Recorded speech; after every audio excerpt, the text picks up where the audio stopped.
The FCC issues a deadline for consumer broadband labels, $50 million for broadband in Minnesota. The Emergency Connectivity Fund winds down, and the first 2 satellites for Project Kuiper are now in orbit. Those stories and more on This Week in the Broadband Universe. Hello, everyone, and welcome. I'm Craig Corbin.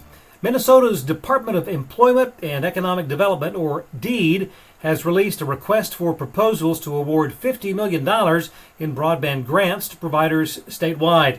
$30 million will go to the department's flagship border-to-border broadband program, with grantees reimbursed for up to half of the eligible cost of deploying infrastructure, with a single project cap of $10 million. $20 million will be earmarked for a new low-population density program, with grants covering up to 75% of a project. Since December of last year, DEED has invested $167 million in 2 grant rounds. Over the last decade, Minnesota has provided upwards of $300 million for broadband. U.S. News & World Report ranks Minnesota as the #1 state nationwide for internet access. April 10th, 2024, that's the FCC's deadline for most internet service providers to publish consumer broadband labels.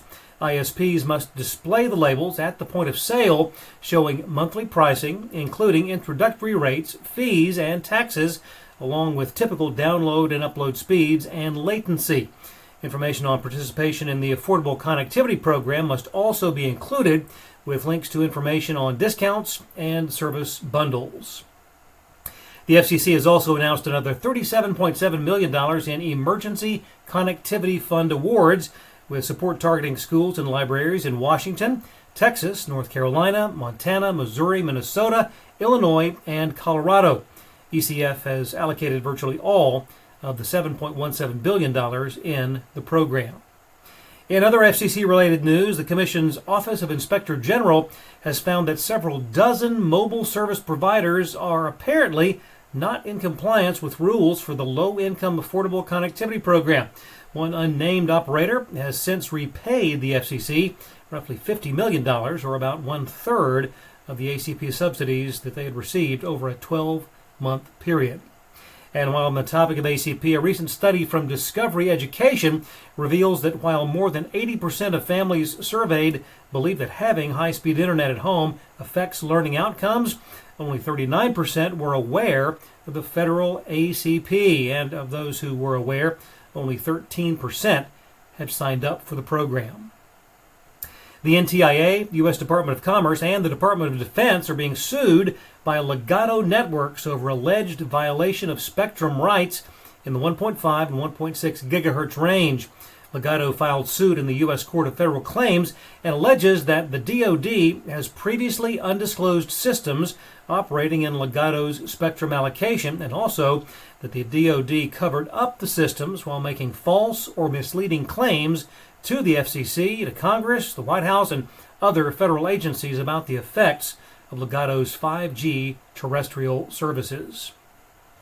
Frontier Communications reportedly looking to sell assets in Arizona, Nevada, New Mexico, and Utah, that from TMT Finance. Frontier has about 217,000 service locations in those states. That's roughly 1% of the company's telco assets.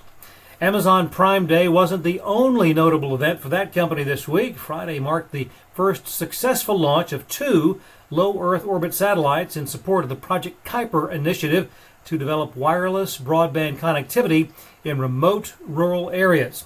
According to previously announced plans, with those 2 LEO satellites now in orbit, Amazon only has 3,236 more to launch. And in order to meet deadlines imposed by the FCC, Project Kuiper will have to launch more than 1,600 satellites in just over the next 2 years. And finally, one of the biggest industry shows of the year happening in Denver, the Society of Cable Telecommunications Engineers, or SCTE, Cable Tech Expo. The show wraps up on Thursday with one of the best competitions you'll ever see, the International Cable Tech Games. That's where the best cable technicians from around the world showcase their skills and compete in 7 categories, including cable splicing, fiber splicing, OTDR, MTDR, and drop connection. I'll let you know who takes home the gold, the silver, and the bronze. Thanks for watching. We'll see you next time on This Week in the Broadband Universe.